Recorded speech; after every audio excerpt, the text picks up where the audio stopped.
আসসালামু আলাইকুম ওয়া রাহমাতুল্লাহি ওয়া বারাকাতুহু ওয়া মাগফিরা। সম্মানিত মদিনা সৈনিক ইউটিউব চ্যানেল ও মদিনা সৈনিক পেজ পাতার সদস্যবৃন্দরা, যারা যেখান থেকে আজকে আমার এই ভিডিওটি দেখতেছেন, সকলকে জানাচ্ছি আন্তরিক শুভেচ্ছা ও মোবারকবাদ। আশা করি আপনারা অনেক বেশি ভালো আছেন। স্বাস্থ্য ও দীর্ঘ হায়াত কামনা করে আমি অদম নূরে আলম সিদ্দিকী আপনাদের মাঝে একটি ভিডিও নিয়ে উপস্থিত হয়েছি।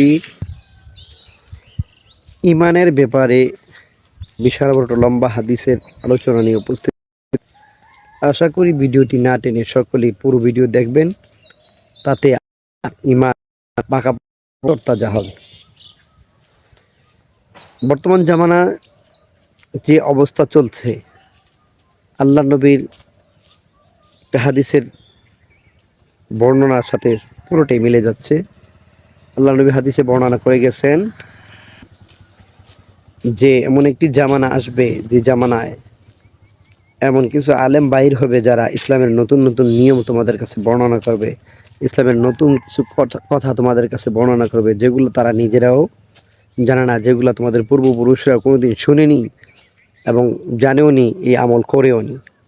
সেগুলো আস্তে আস্তে প্রমাণ হয়ে যাচ্ছে, প্রকাশ হয়ে যাচ্ছে।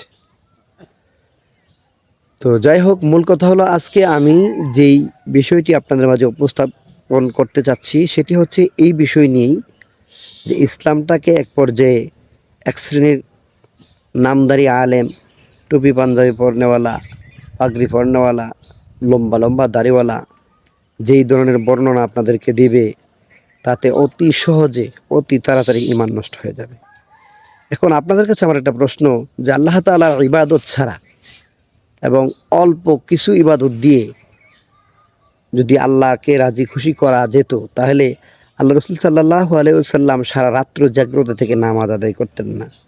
নামাজ পড়তে পড়তে আল্লাহ রাসূল সাল্লাল্লাহু আলাইহি ওয়াসাল্লামের পা মোবারক ফুলে যাইতে, নামাজানা আয়েশা সিদ্দিকা বর্ণনা করেছেন। তো আজকের এই হাদিসটি এই বিষয় নিয়েই।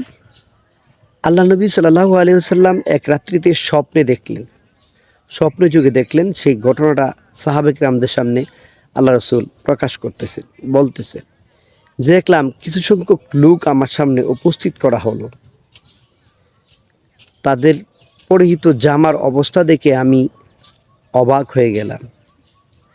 তখন সাহাবীরা প্রশ্ন করলেন, ইয়া রাসূলুল্লাহ, কেন? তখন আল্লাহ নবী বললেন, তাদের জামা কারো বুক পর্যন্ত, কারো পেট পর্যন্ত, কারো কোমর পর্যন্ত। তার কিছুক্ষণ পরে দেখলাম ইসলামের দ্বিতীয় খলিফা হযরত উমর রাদিয়াল্লাহু তাআলা আনহুকে আমার সামনে উপস্থিত করা হলো। হযরত উমর রাদিয়াল্লাহু তাআলা আনহুর গায়ে লম্বা জামা মাটি পর্যন্ত।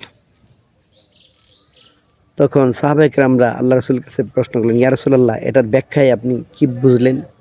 আল্লাহ নবী বলে দিলেন যে আখিরি জামানায় এমন কিছু লোক আসবে যারা আল্লাহ তাআলার আমল আখলাককে কেটে কেটে ছোট করে দেবে এবং তাদের ঈমানের অংশটাও এরকমভাবে ছোট হয়ে যাবে।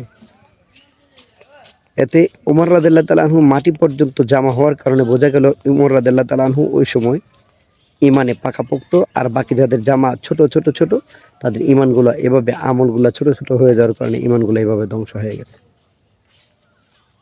তো আসুন আমরা বর্তমান জামানার আলেম ওলামাদের এই কাটিং ইবাদত থেকে হেফাজত রেখে পূর্বপুরুষ এবং কোরআন হাদিসের বর্ণনায় যেই আমল আখলাক রয়েছে সেগুলো করে নিজেদের ঈমানকে মজবুত রাখি, সহজে ঈমানকে বিনষ্ট হতে না দিই। আল্লাহ তাআলা আমাদের ঈমানকে হেফাজত রাখার তৌফিক দান করুন, আমিন। আশা করি আমার হাদিসের আলোচনাটুকু বুঝে গেছেন।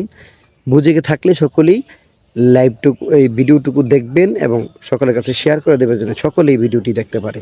আর আমার এই হাদিসটি বুখারী শরীফের হাদিস। আল্লাহ তাআলা সকলকে বোঝার তৌফিক দান করুন, আমিন। আসসালামু আলাইকুম ওয়া রাহমাতুল্লাহ।